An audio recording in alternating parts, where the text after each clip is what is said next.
ठाकरे गटाची पहिली परीक्षा शरद पवारच घेणार. राष्ट्रीय पातळीवर इंडिया आघाडीला एकापाठोपाठ एक धक्के बसण्यास सुरुवात झाली आहे. इंडिया आघाडीचे काहीही झाले तरी अद्याप राज्यात त्याचे पडसाद पडलेले नाहीत. काँग्रेस, राष्ट्रवादी आणि शिवसेना अद्याप सोबत आहेत.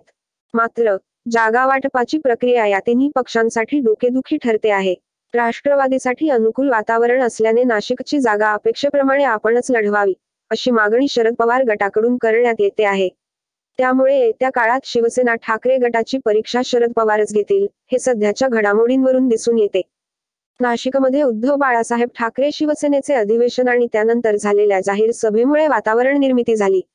नाशिक लोकसभेची जागा शिवसेनाच लढवणार, असे चित्र निर्माण झाले.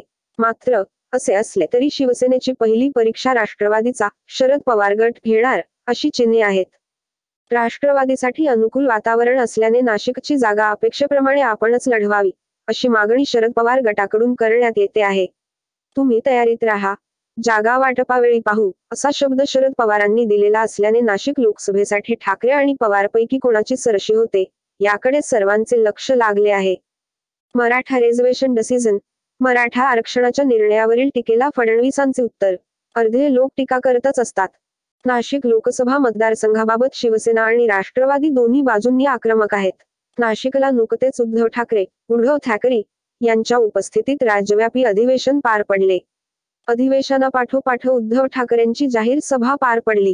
त्यात त्यांनी भाजपासह विरोधकांवर तोंडसुख घेताना लोकसभेचे रणशिंग फुंकले. यानंतर शिवसेनेचा जोश वाढला. या अधिवेशनापूर्वीपासूनच शिवसेनेचे इच्छुक जिल्हाप्रमुख विजय करंजकर यांच्या मतदारसंघात गाठीभेटी सुरू होत्या. आता त्यात वाढ झाली आहे. असे असले तरी शरद पवार गटाच्या स्थानिक पदाधिकाऱ्यांकडून मात्र नाशिक लोकसभा आपलीच, असा नारा दिला जातो आहे. राजकारणातील महत्त्वाच्या बातम्यांचे अपडेट्ससाठी सरकार नामाचे अधिकृत व्हॉट्सअप चॅनल फॉलो करा. नाशिक लोकसभा मतदारसंघाचा व्यापक सर्व्हे करण्यात आला असून त्यात राष्ट्रवादीला पोषक वातावरण असल्याचा दावा करण्यात आला आहे. पक्षाकडून गोकुळ पिंगळे उमेदवारी करण्यास सज्ज आहे.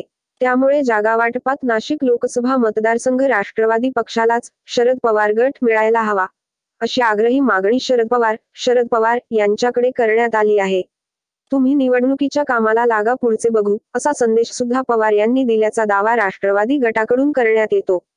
भाजप शिंदे गटाला जागा मिळणार, यावरून रस्सीखेच. दरम्यान या जागेवर पूर्वी राष्ट्रवादी आणि शिवसेना अशीच लढत व्हायची. मात्र आता हे दोन्ही पक्ष गट म्हणून एकत्र आले आहेत. विरोधात भारतीय जनता पक्ष लढणार की शिंदे गटाला ही जागा मिळणार, यावर सुद्धा रस्सीखेच सुरू आहे. जागा वाटपात नाशिक लोकसभा मतदारसंघ कोणाच्या वाट्याला जातो आणि विजय कोणाचा होतो, हे लवकरच स्पष्ट होईल. पण निवडणुकांपूर्वी शिवसेना ठाकरे गटाची परीक्षा शरद पवारच घेतील, हे सध्याच्या राजकीय घडामोडींवरून दिसून येते.